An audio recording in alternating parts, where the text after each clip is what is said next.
This video is for people who know that they are currently not living up to their potential. If you know that you're making choices that don't serve you, you know that there is a version of you that has more money, better friends, that attracts their soulmate, who loves waking up in the morning and is present all day long because they're creating so much value in the world. They're being compensated for that value. They feel rich in every sense of the word. Your body is physically fit. You love what you see. You're healthy. You're not taking shortcuts, and you're proud of the person that you've become. But currently, you are not acting like that person. So it's time for a rebrand. It's time to completely reinvent yourself, become unrecognizable, and shock the world. I didn't know about the term monk mode until very recently, and I think it's more popular in male spaces. And I don't know what the female equivalent would be, maybe nun mode, but that doesn't really seem as sexy as monk mode. However, it's this idea that you dedicate a certain amount of time to a hyper-focused, determined, almost obsessive version of yourself.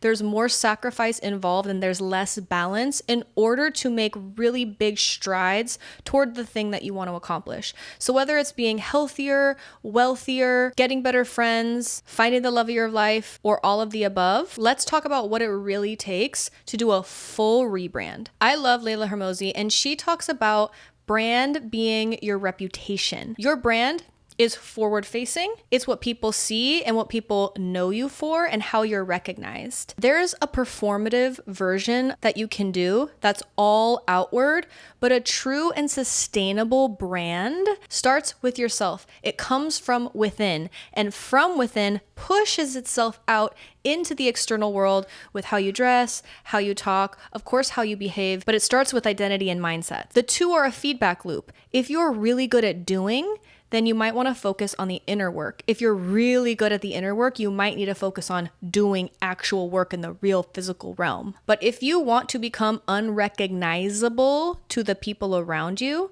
because you've become a completely different person, you have to first start doing things that you've never done before. You have to first become unrecognizable to yourself. Wow, I'm acting and behaving and thinking and doing things that I used to never do. And the amazing thing about a big rebrand is that it starts with really small things. For instance, if you don't make your bed in the morning, but then during a rebrand time, you start to make your bed, you're building up that muscle of just doing things that you've never done before. Reinventing yourself feels like a big, sexy thing that we want to do, and we want to change everything overnight. But the truth about it is that it's very incremental. And anybody who has actually changed their life from the inside out, not just an outward change, not just dyeing your hair and getting new clothes and changing fonts and changing colors and doing a visual rebrand, a true rebrand of who you are as a person, an identity shift, that is going to actually take a little bit of time. And I know that nobody wants to hear that, but the reward is actually who you become in the process,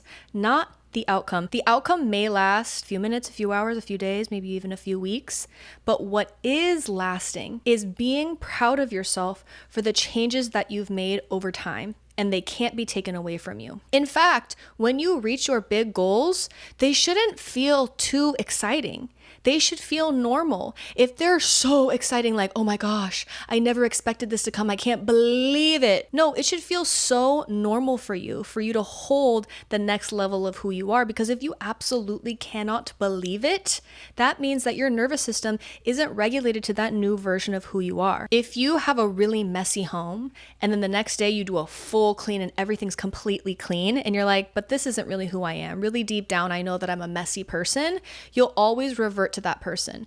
If all of a sudden you win the lottery and you have a ton of money that you never had before, a lot of people who actually win the lottery lose it all because their nervous system isn't regulated to that amount of money. They don't know how to manage it. They haven't gone through the steps to actually being able to be the kind of person who can hold and be responsible for and manage and invest and grow that amount of money. They're used to a very small amount of money. All of the trials and obstacles and fears and pain and annoyance that comes with changing, with rebranding, with reinventing yourself is the way that you become the version of yourself that you want to become. You actually want to earn it. We have become so allergic to experiencing any kind of discomfort or pain at all, and we label it as bad, as something that we don't want to feel. But feeling the pain of a challenge and working through it, actually working for your dopamine instead of getting it immediately, is going to be so much more fulfilling and so much more meaningful. There's this definition of happiness by Sean Acker, who is a happiness researcher, and when I first heard it, it blew my mind. He defines it as the joy you feel after struggle. The struggle being a very important part of experiencing joy. If you achieve your outcome without the struggle, you will not feel joy. So what do you actually want? Most people think they want certain things, but in reality, they actually want the feeling that those things are going to give them. And if you want joy, you have to also admit to yourself and accept that you also want struggle. So if you want to actually have an effective rebrand, you're going to have to feel uncomfortable. You're going to have to make changes and do things that you've never done before. Pick something that seems very doable. One of the things that I did to help me build up that muscle was resetting my space at the end of every night. Morning routines came more easily to me. I always love the morning. I love waking up and doing my little routine, making my coffee, reading my book, whatever. But the evening routines were a little bit harder for me. So having a time where I did all my dishes, put dishes away, it was harder for me to do it. But every time I do it, I feel proud of myself because I did something that I didn't want to do. That pride that you feel when you're doing something that you know is good for you is a huge contributor to your big rebrand. Think about the results that you want, the kind of lifestyle that you want to live, and who are the people who you see who already have that lifestyle? What are they doing? Do they have their own business? How do they think? What do they say? What do they not say? And we live in a world where people are sharing their thoughts, beliefs, and attitudes online. So you can really get deep into the psyche of somebody who has the results that you want. So study those people and compare your life to theirs. I know that people say that comparison is a thief of joy, and it absolutely can be, but you can also use comparison to your advantage. And if you see it from a neutral place, oh, what are they doing that I'm not doing? For instance, I really wanted to grow a YouTube channel, and I had to be honest with myself. Does my output look like the output of the people that I admire? I remember 5 years ago when I first started to make content, I really, really wanted to grow, and yet I wasn't posting. I knew that there was so much opportunity in growing a personal brand, and yet being consistent online was so emotionally difficult for me because I would post and then it wouldn't get any traction. I felt like I was trying so hard and I was getting no feedback back, or I was like losing followers.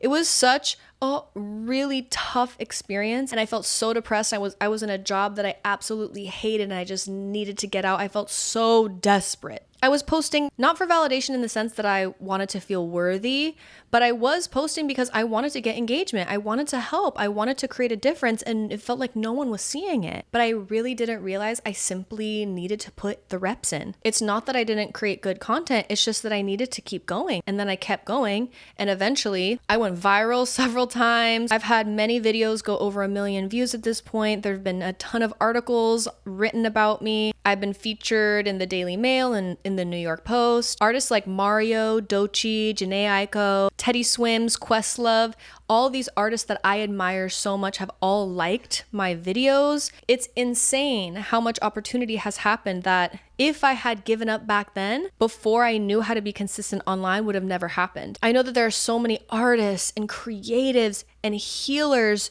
who have incredible things to give and share and say and create, but they're not showing up. You're not being visible. You're not actually being seen. So how can these opportunities come to you when you're not even showing what you can do? I've created a whole mini course that distills my 6 years of trial and error into 4 videos, along with a strategy and a plan. And if you're somebody who really wants to start posting online more and show your creative gifts, you can download it for free in the description. When it comes to reinventing yourself, sometimes the universe will force you into it.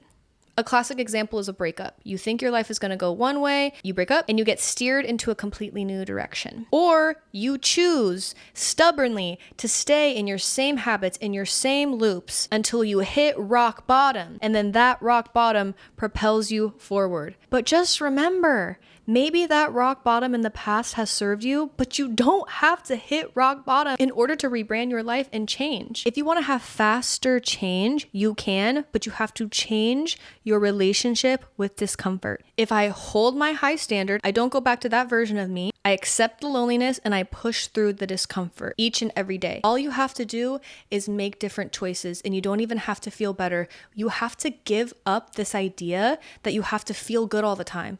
Life just does not feel good all the time, and that's okay. That's actually a big sign that your life is going to feel better. How can I look for the good even in these moments where I'm really struggling? I'd rather choose a long-term, slow ramp up to a life that feels good all the time like this, instead of, oh, I feel instantly good because I drank alcohol. Oh, I got this boost of feeling good because I ate a bunch of sugar and junk food that I didn't actually want in that moment, and that I was just numbing out and shoving my face with because I just can't handle the pain of this life. How can I tolerate this discomfort and move through it? That is how you become the person that you know that you are inside, the person that you've always wanted to be, the person that you will not feel good until you become that person. You have to be consistent. You have to be disciplined. You have to change your relationship with responsibility and believe that you can get it all, and it will all be worth it. That's all I had to say for today. I hope you have an amazing day, and I'll see you next time. Bye.